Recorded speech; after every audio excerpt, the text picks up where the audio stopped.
As you can see, this is a very special setting. I was told that this setting is supposed to get us more relaxed. Actually, Vicky, I think what we showed up is probably a glass of whiskey or beer or something. But never mind. When they asked me to do this in a relaxed setting, I just don't know how, because I have over 30 years of experience in the civil service. I have another 6 years as a regulator. As you know, my forte is not really to make people feel relaxed. So we had some problems getting this task done, but since Stephen Yu insisted that we had a brainstorming. Now, while we were brainstorming, we talk about introduction, because introduction is when we start creating the vibe.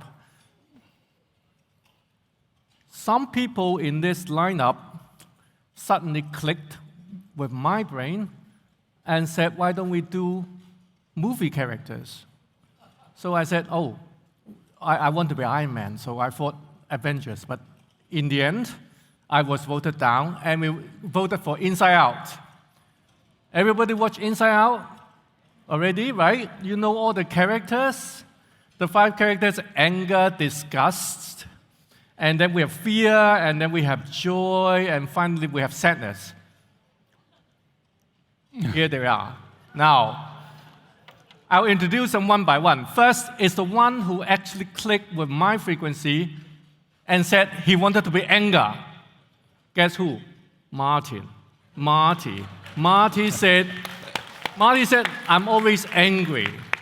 Why he's angry? If you search the internet and find the characters, Marty does explode when things don't go right and it's not too perfect, and he will never give up on pursuing something that he thinks is right.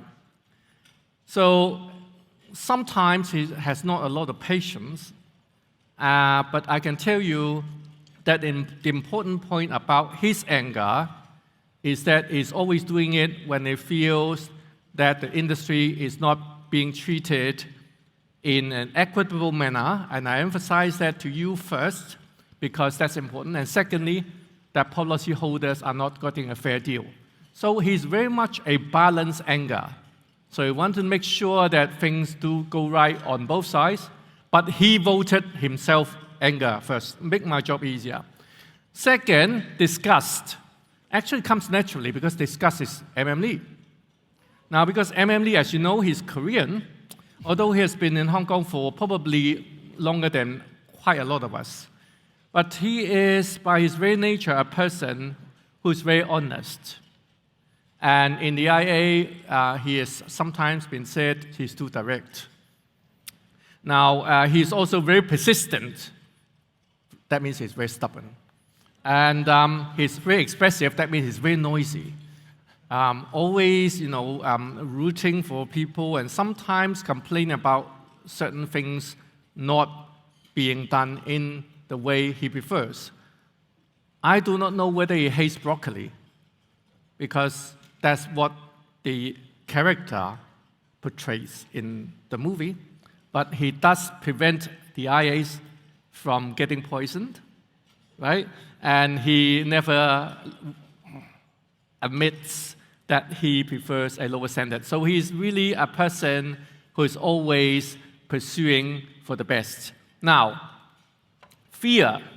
Now, Alan at the very end is fear. He got this not because he's actually in fear, but because he was on ICAC training that day. So nobody wanted to be fear. He got the short straw. So he became fear not by his own choice, but by selection. But then he graciously told me that he actually quite liked fear, because he said he's now on a greenfield project of doing conduct supervision. His supervisor has retired. He's working directly to me. That's the fear. And he's almost, because of the fact that he's doing something, conduct supervision, which is not actually done before in the Hong Kong regulatory regime, he's constantly looking out for danger. As you spot in the movie, fear is always crying out for danger, potential disasters, and trying to prevent possible pitfalls. So he's fear. Maria, I think, since she's the only lady, we gave her the soft spot, so she's Joy. She's Joy because she's enforcement. So you can see why. We enjoy enforcement because tormenting people like you is joy. But anyway, well, look at it the other way. She's optimistic, very determined, and she always brings a lot of energy and hope to us. I'm not sure whether your brother has coffee this week, but yet sometimes having this kind of lady among the team is a good thing. Finally, of course, my favorite character, Sadness. I have no problem with this because Clement LAU always dressed in blue. You see? Blue shirt, blue suit. He's almost like the character itself. Now, his looks is always quite worrying. He's very quiet in disposition, and he's always in constant deep thinking. And sometimes he got very, very anxious about what he's going to say next because he was thinking very deeply. But I can tell you that he is not like the Sadness in the movie because he doesn't actually always lay down on the floor and cry, but he does offer some kind of different perspective to the rest of the team. Now, this is the introduction. Now, I just want you guys to know that this is not just about creating a relaxed atmosphere. It's about how the team's open-mindedness is like. So we want to have a relaxed atmosphere. People will come up with this kind of crazy idea, and people will volunteer for these roles. I'm not sure what I'm going to be. I thought I'm going to be Bing Bong, but I know that Bing Bong ultimately got destroyed. But this is the kind of thing I want to assure you that this is a spirit that we do things in the IA. People are very, very willing to try new ideas. We want to debate among ourselves, and this is good thing for the industry. Now, this is it. Happy? Now you know how to deal with these people. If not, watch the movie Inside Out 1, not 2, 1 again. I did that while I came back from Cape Town, so I know all of it. Now, let's start with the 2 rounds of discussion. Now, on round 1, we are talking about collaboration, 1IA, or the core value and strong team spirit. For round 1, we're talking about the attributes. We have a word cloud early on, and we try to ask you guys to pick 3 out of 9 attributes. Can we put those attributes on the screen, please? Yes, you have picked it. Now, let's show those 9 again. And I'm going to show you the 3 popular choices among those 9. Now,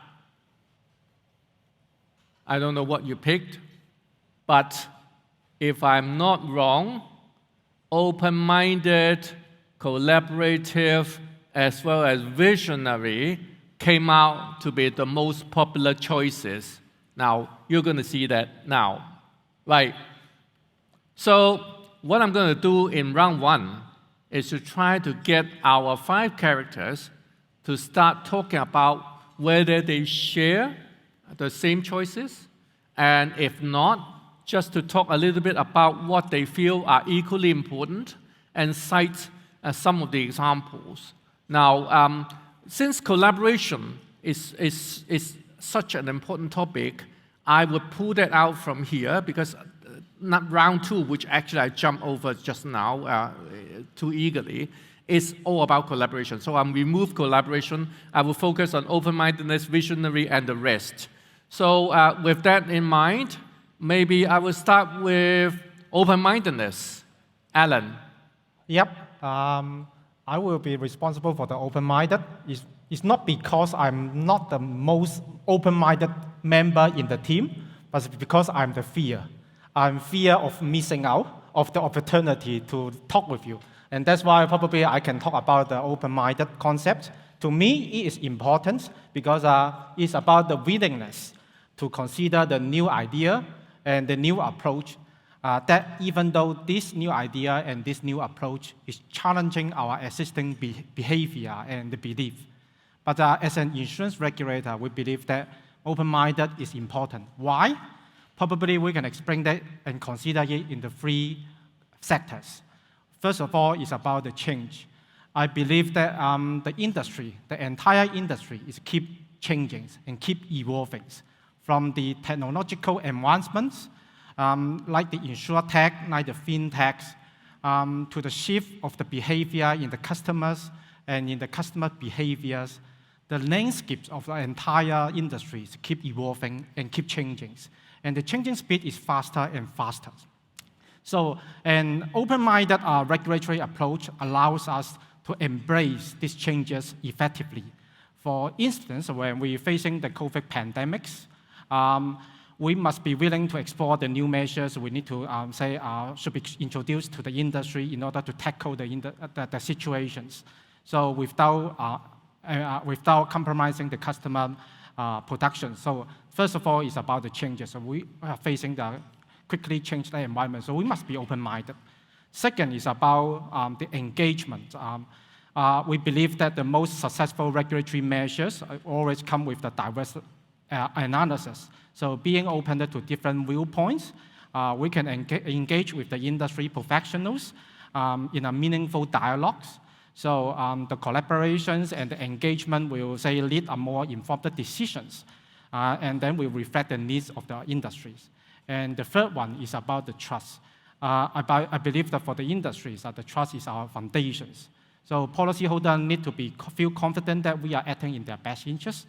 So by demonstrating our open-minded regulatory approach, we signal that we, the IAs, value the inputs and then are committed to transparencies. So when stakeholders seeing that we are transparent and we are willing to listen and willing to adopt their ideas, and this will encourage them to engage with us, to have a constructive dialogue with us, and then have effective regulatory outcomes. So I will consider open-minded regulatory approach is important to us from that three dimensions. Okay, so basically he's telling you guys to talk back.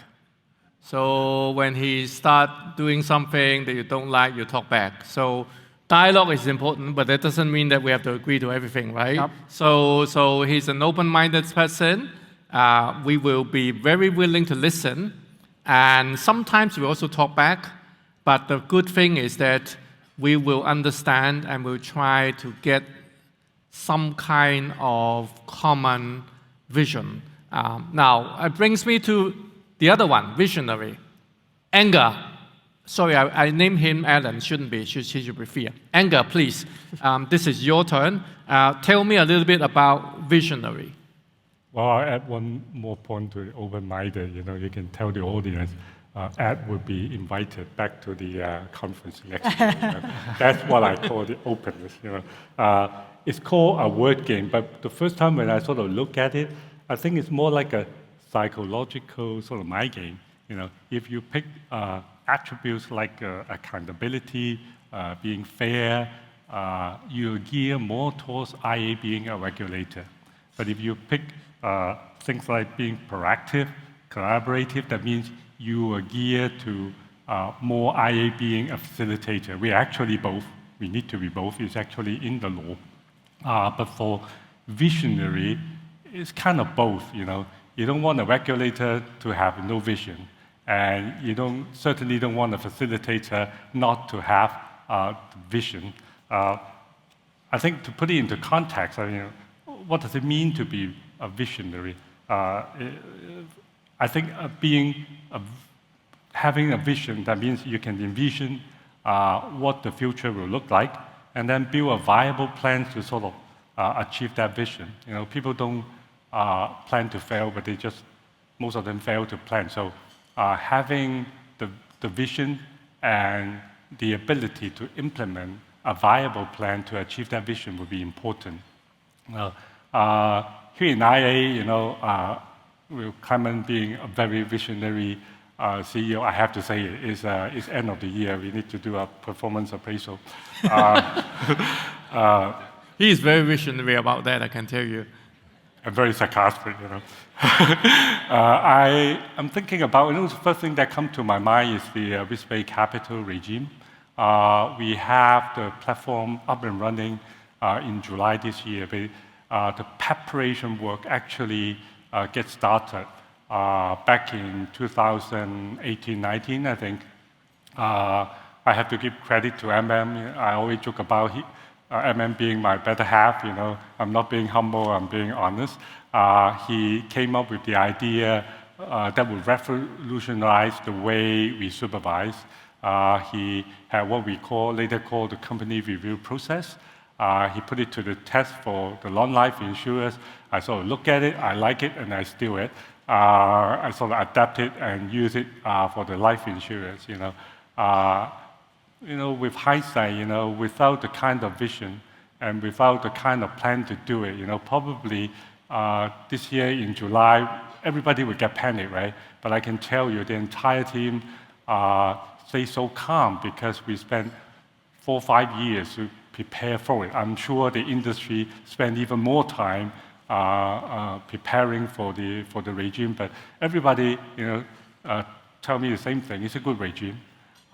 So it is the kind of a vision that we need to have and sort of roll it out, both as a regulator and also a facilitator in Hong Kong. Okay, we've got to move very faster because otherwise you guys will run out of time. But anyway, the thing that we want to tell you is that visionary is not just about regulator itself, it's about the industry. So first, we got to think ahead of time. So we can't just regulate using your own present status quo. You've got to regulate with a forward-looking kind of perspective. We can have some of that in round 2, but there are good examples. And secondly, I think we've got to jump to the other side of the line and try to think from an insurer's perspective about how they would expect or prefer us to regulate. Because sometimes we have to share that feeling. Sometimes we do it against that feeling. That's very important. So whether you're visionary is not really about whether you're smart or not, but I believe that it's really about your mindset, how you're going to do things. I believe you apply your intelligence, our limited intelligence, in a way which is most productive. I think that's the way we're trying to do. Now, I'll get ladies, since I've covered the 2 and collaborative, we're going to cover in round 2. Maria, what are your choices? Yes. Well, firstly, thank you, Clement, for the introduction. I'm true to say I'm joyful, I'm optimistic, and I'll say one other word, I'm fair. And I think from the enforcement perspective, the word fairness comes into play very well. Now, from my perspective, fairness, there's really 3 elements to this. Transparency, consistency, and efficiency. And I see efficient is another attribute on the screen. So I'll deal with these 2 words together. We've done a lot of work from the enforcement perspective to bring these 3 words into play. For transparency, there's been guidelines that we've pushed out that provides guidance and principles on when we actually impose a penalty. So that helps with the transparency. In addition to this, we also have pushed out the penalty framework for CPD non-compliance cases as well. Consistency, that's another issue that many people might be concerned about as to how we are consistent in the way we impose disciplinary actions. And from this angle, we actually regularly publish press release on the disciplinary actions we take, and that really promotes the consistency on how disciplinary actions are taken and what type of actions are taken. Efficiency. We've done a lot of work on this from both the investigation and the disciplinary front by way of utilizing technology and AI. Recently, you may have noticed we have actually pushed out a platform, the Enforcement Correspondence Platform, where we deal with non-compliance CPD cases, which actually provides a medium in which we can actually interact with intermediaries when we're dealing with disciplinary or investigation or disciplinary cases. We also have this year established the disciplinary executive process, which is another means in which we can take disciplinary actions, whereby minor types of cases are disciplined in this what we can say, a fast-tracked process, leaving more of the complex cases to be handled by the disciplinary pool. So moving forward, again, to promote the transparency and this fairness and efficiency aspect, we will be looking into establishing more penalty tariff to provide this transparency to the industry on what types of cases and how and what type of penalties we would impose. So that would be my nutshell for these two attributes, which I do take highly and I value Okay, deeply. thank you, Joy. So we're trying to improvise and we're trying to improve. So our disciplinary system is actually evolving. We're trying to set up the system. Now we are moving the system into a way that we can use our resources in the most optimal manner, going on cases with the greatest level of gravity. At the same time, we won't forget that the best source of intelligence comes from the industry, so our enforcement is actually guided by your feedback as well. So I'll go to sadness. Okay, thank you. What are your choices? Apparently blue is my color, so I would go for the blue one. You can see accountable, despite it's rather small, but I would go for that one. Accountable, usually when we hear about this word, it sounds like somebody will be held liable for having done something wrong. But to me, actually accountable carries a positive annotation. Because to me, accountable really means that you will be able, as a regulator especially, you will be able to explain and justify what you do with reasons, right? So to me, accountable is really the same as being reasonable. And that is really something that I think all of you are expected from a regulator. And I'll be quick because I just want to cover another one. I'm wearing a purple tie today, so let me go for another purple one, which is proactive. Because I think proactive, again, usually when we talk about proactive, from a regulator perspective, people will think about that you will be proactive in terms of anticipating problems and issues and take precautionary measures. But to me, proactive also mean that we should be more proactive in terms of engaging and reaching out, to our stakeholders. And this is how I have practiced, since my joining the IA. So I will just stop here, and I assure you that I won't lie on the floor and cry. Now, I tell you what, proactive is actually sometimes has to be interpreted as admitting your shortcomings, admitting things which are not done perfectly. So for example, the RBC regime, we have started it since 1st of July. We realized after implementation there are certain effects that we probably need to address. So we have no problem admitting that fact, and we're going to start reviewing within 12 months. In fact, we're doing it right now. So I think it's a question of not about having things done, but you have to understand and appreciate and admit that something could be done better. The proactive is being able to admit that and try to resolve it. Now, anyway, discuss, please. Yeah, we talked a lot this morning about resilience. So, just to tell you that our market is extremely resilient in a sense that we went through a couple of global financial crises. We had 2019, we had extended COVID lockdown, and every time our industry, came up stronger. Having said that, there are times that we need to involve with a strong intervention. From the recent case, I quote my own example. We had a non-life case called Target where we needed to liquidate. Not all of IA work together, but then the industry bodies, I think Andrew and Jackie is here today, but then the fund boards, our industry is supported with the capacity of the taxi that we can quickly pacify the industry and move on. So I just want to tell, during that time, it was the time where we were in between the COVID, where with a lot of resignation and retention was a problem, especially for our division, non-life division, was even a bigger problem because people were leaving from non-life to life. So, but then, I'm very proud that during this difficult time, our team, the target team, I call it, none of them left. For an extension of 9 months, none of them left, none of them resigned. It was only after we liquidated or decided to liquidate, people resigned. So if you have any problem with retention in your organization, keep them busy.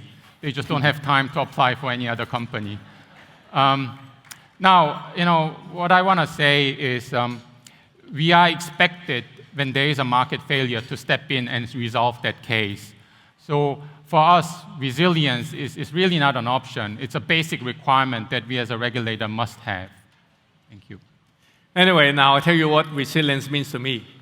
These guys work until like midnight, those days. They would send off their mails with their attachment and expect them by 9 a.m. in the following morning, I would have cleared everything. So we work shifts. So that's what resilience is about. I mean, it's actually something which is very, very useful. Resilience don't come naturally. They need to be nurtured, and they need to be tested. And I think quoted that particular case. That particular case is a very, very good sharpening tool of our resilience. We know what we are being asked to do, and we have to come through that to prove ourselves. Now, we are 15 minutes behind schedule. We're meeting into a quick Q&A time. And by the way, let me remind you, you can ask anything throughout this process, and I will get this on my iPad, okay? So remember to ask me nice questions, and I'll try to answer them if you ask it nicely. Round 2. This round is really about showing the core value of 1IA and also the collaborative spirit. I wanted to use 3 cases. I'm not sure whether I can have enough time for all 3, but I can cut back. Let's use the first case, market promotion efforts. I will ask Discuss and Sadness to try to narrate this particular piece, which is give some examples to the audience how you guys are working together as a team to try to get things done. Let me have a go first. And you heard about captive IRS a lot this morning, right? And let me just take these 2 as an example. And within the IA, you know that we have a clear development mandate for the insurance authority. And within the IA, well, we actually have different teams working on all these subjects. And we all play distinct but also complementary role in terms of achieving our common goals. For example, we have a market development team which is headed by my colleague Gloria, who is actually reaching out very proactively to the stakeholders to gauge their views. And then those views will be fed to me as the policy team to formulate workable proposals. And at the same time, as the policy man, I will have to also take into account not just the development mandate, but also the considerations and concerns of my supervisory colleagues. Why? Because at the end of the day, they are the one who is going to carry out the authorization process. So let me just give you 2 examples on how we work internally as a team. Amen? Yes, so, I want to start by saying our non-life industry, frankly admitting it can do better, right? So, we had many topics or growth topics. We put, I'm going to use captive as an example. We put captive as the priority. And we started visiting the mainland once a month starting mid last year. And towards the end, we realized that we need to hold a seminar to bring everyone together and listen, and then also communicate that we are willing to change, we are willing to listen, we are willing to adapt. So like this March, the seminar was actually held in Beijing, and all our captives, a couple of our reinsurers, many of our intermediaries, brokers, supported us, heartfully to the seminar. And after the seminar, although we only invited probably around 70 companies from mainland, the news spread very fast. And what I can say is the momentum. We will create a positive momentum. We are very dedicated to create a positive momentum, and the industry can expect some good news coming out starting next year. Okay, right now, I'll move on to case 2. Since these 2 guys have spoken, I will get Fia and Joy to say something about conduct, supervision, and enforcement. Okay. Well, with the conduct, supervision, and enforcement, we actually work together all the time. There's ongoing collaboration where the 2 divisions actually share intelligence with each other, many of which have led to some of these key disciplinary actions we've taken that you've seen on the press release. But and when we do this with the aim of obviously protecting policyholders' interests, but it's not just that. We actually collaborate with industry players as well. Isn't that right, Alan? Yep, that's right. Probably one of the good examples is our collaborative effort in enhancing the standard of the intermediaries to comply with the training requirements, because every year the licensed insurance intermediaries are required to attain a certain levels of the training requirements. But unfortunately, 2 years ago, the training requirements is relatively low in this market. We only have we have more than 9% of the insurance intermediaries have failed to comply with the CPD training requirements. So taking into account, we have more than 110,000 intermediaries in the market. 9% of them are failing to comply with the training requirement. It's quite huge. You can imagine that more than 10,000 intermediaries are failing to comply with the training requirement. So we work with the two departments together, and then we work with the industry to take out the root causes of the low compliance ratios. We believe that one of the critical factors is about the attitudes. Some major players in the market still have the passive attitudes to the CPD requirements. They used to think that as long as I offer sufficient training opportunity to my agency forces, it is their freedoms to attend the training by their own. If they are failing to comply with the requirement by the end of the calendar years, is subject to the regulatory disciplinary actions. So it's a relatively passive approach that in fulfilling the regulatory requirement, and this is not the expectation from the public. So we work together with the industries. We set out our expectations in our publications. We list out some of the good practice for the industry to consider and make reference. And secondly, we also have conduct a series of thematic inspections to the major players. And then we offer some tailor-made recommendation for them to make improvements. And then for some small and medium-sized players, we try to approach them and understand their difficulties. Some of them inform us that their difficulties due to the absence of the e-training courses available in the markets. So as the IA, as the regulators, we take a proactive approach. We even to design and roll out free eCPD courses by ourselves. And then we offer more than 10,000 training quotas, a training opportunity to the market at no extra costs to the industry players. So with all of these actions, we also cooperate with the enforcement divisions to come up with some standard penalty framework to smoothize the penalty processes. Yes.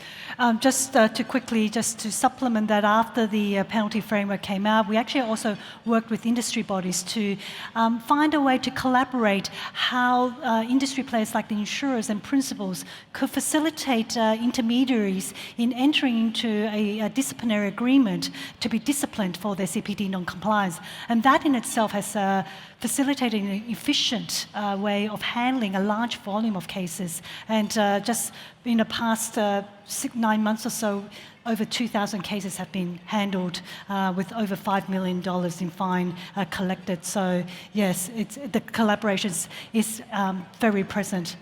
Yep. So with the continuous effort from the two divisions, 2 years ago, we have a 9% of intermediary failed to comply with the requirements. Last year, we have 3% of them failed to comply with the requirements. This year, I'm pleased to inform you that 99.9% of them have complied with the CPD requirement. Ooh. So you see, this is the demonstration of a contentive effort with the industry and with among the divisions. Now, I still have about 6 minutes left, and you guys are so kind, I couldn't get any question here, so please give me some questions. But I want to add on to what they say. I want to make 2 points very, very clear. First, sorry, Selena, the amount of penalties that we collect doesn't go to the IA, goes to government. So we have no reason to want to fine you guys because this money doesn't come to my revenue. So we will pay back everything to the government. Secondly, these two people combined makes up about 1/3 of my manpower. We have only about 370 now. We're working with maybe about 350 people working. They took up over 100. So I have nobody to spare. I actually cannot afford to overwork these people. I don't have that capacity. So it's in their interest to try to help you not to get across the line. So it's in our interest to be preventive rather than to try to take enforcement action. Okay, so whatever it is, talk to us. We'll try to be open-minded. But as I said, we will try to partner with the industry to make sure that things are fine. For those who step across the line, they deserve the big hammer from Joy. But that's the way it is. So now I have still about 5 minutes. If possible, can I get Anger and Sadness to talk a little bit about cross-border innovative insurance product, because that's another area of collaboration. We heard from the panel this morning about how we're going to handle elderly, aging population and all these about GBA integration. Please, Anger. Okay. Well, probably I need to sort of put it into context first.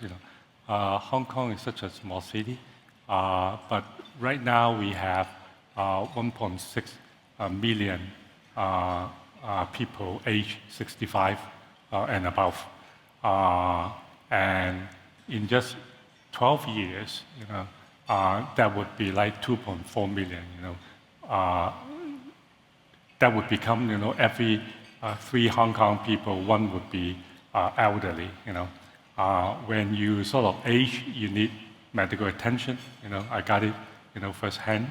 And it's kind of weird because we Hong Kong people are actually very unhealthy people. We don't eat right, we don't exercise, but we have one of the longest longevity in the world.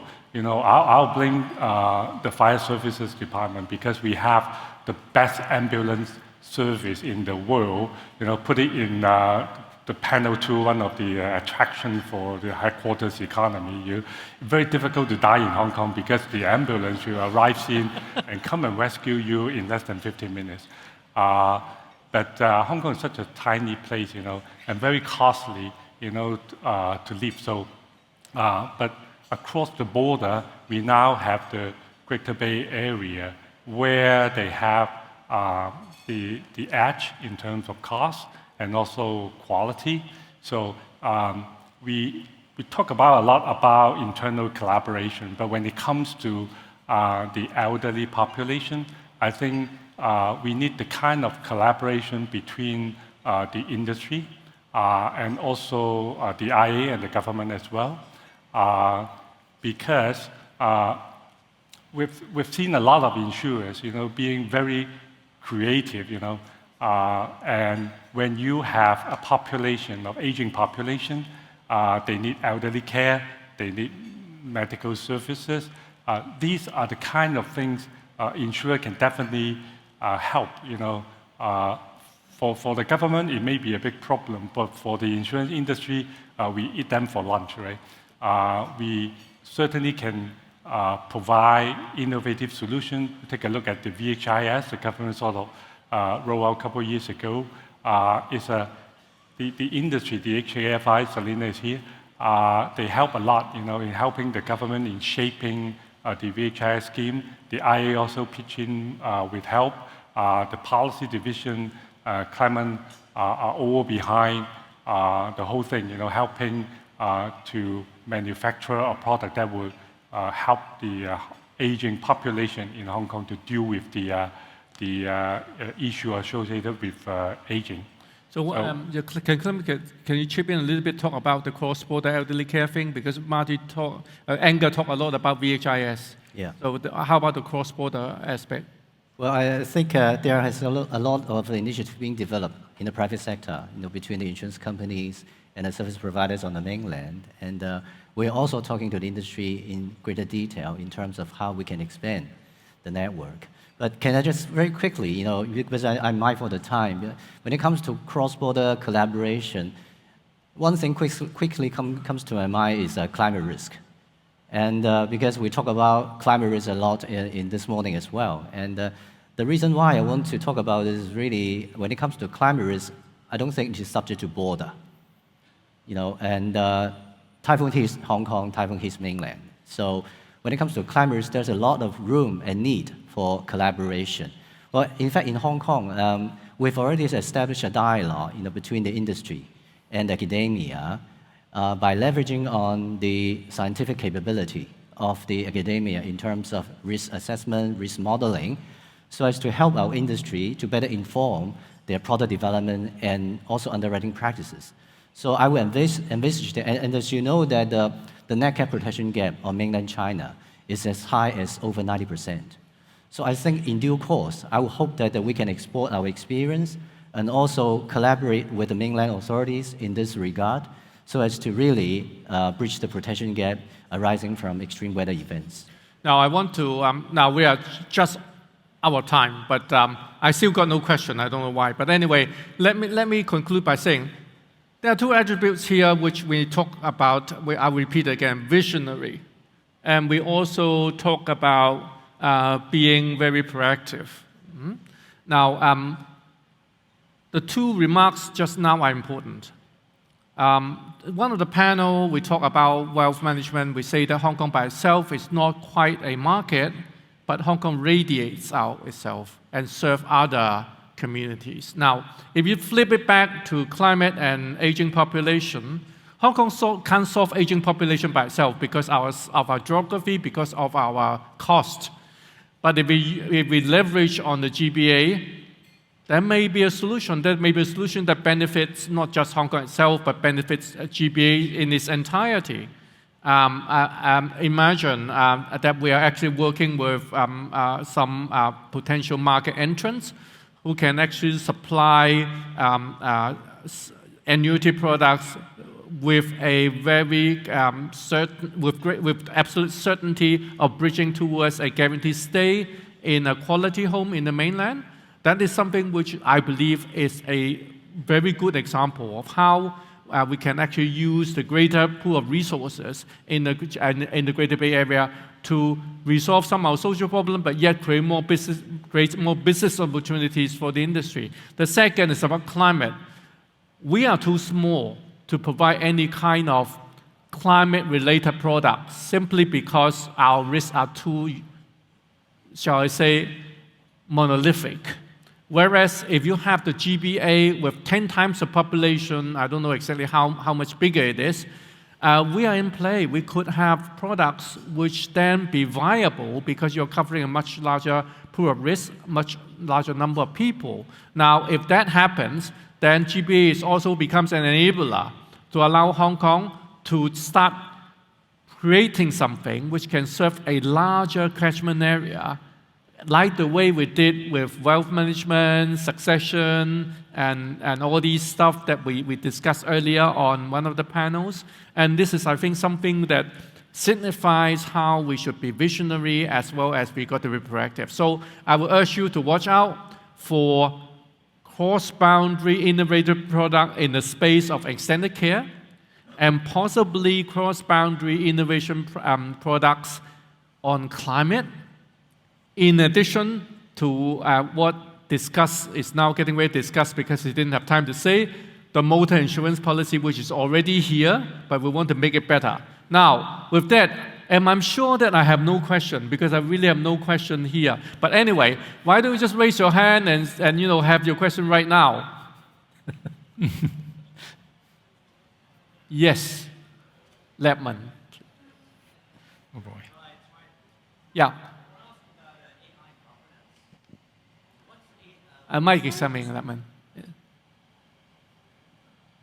Thanks, Clement. I actually did submit my question, but didn't come through the system. So my question is, what is IA's view on AI governance to really consider the risk around safety, security, around explainability, around fairness and redress?